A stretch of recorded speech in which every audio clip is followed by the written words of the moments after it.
Estem amb Jordi Matxí, que és un jove pintor d'Algemesí i que, a més, podríem dir que és la mostra viva de que es pot viure de l'art perfectament. Bona nit, Jordi. Bona nit. Com ho has aconseguit, això de viure de l'art? Un plaer estar així. I bé, viure, sobreviure també, que costa, sempre costa.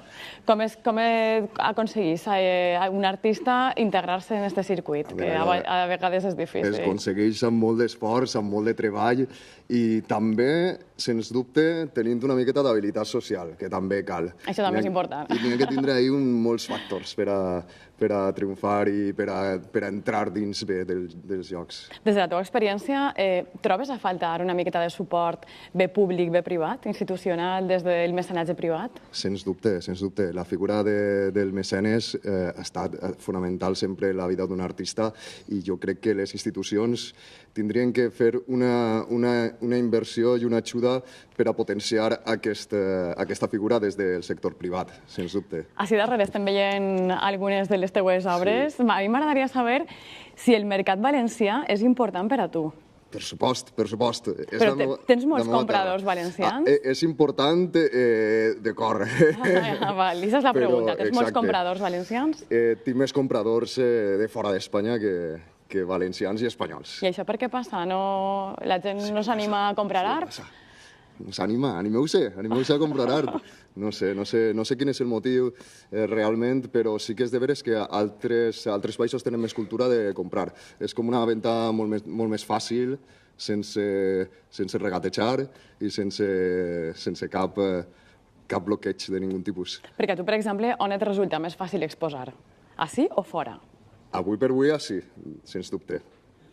Però jo tinc moltes facilitats al Líbano, per exemple, que ha sigut un país que vaig visitar per casualitat i vaig acabar exposant prou vegades i tenint una varietat de clients molt àmplia i ha sigut molt important per a mi en la meva carrera.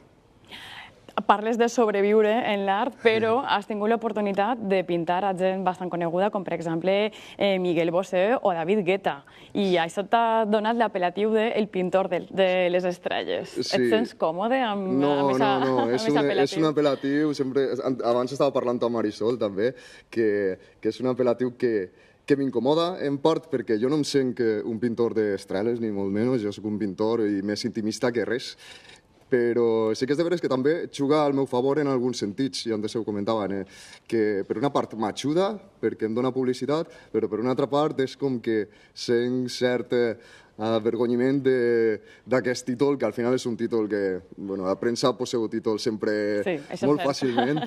I bé, al final n'hi ha que aprofitar-se de tot, no? I ara, conta'ns, ja per acabar, com veus tu el panorama artístic valencià? Ara mateixa. Jo crec que n'hi ha un talent tremendo a València i a la comunitat valenciana. Tenim un talent increïble i sens dubte n'hi ha que potenciar-lo d'alguna manera i n'hi ha que lluitar i ajudar a lluitar aquests artistes en els que m'incloc també, per supost. Doncs moltes gràcies, Jordi, per estar aquesta nit amb nosaltres. I ja veieu que avui estem escoltant molta gent relacionada molt directament amb el món de la cultura i el món de la cultura en valencià. Autèntics artistes, la veritat, estem coneixent. Artistes que deia que sobreviuen, qui que no sé com els ha qualificat.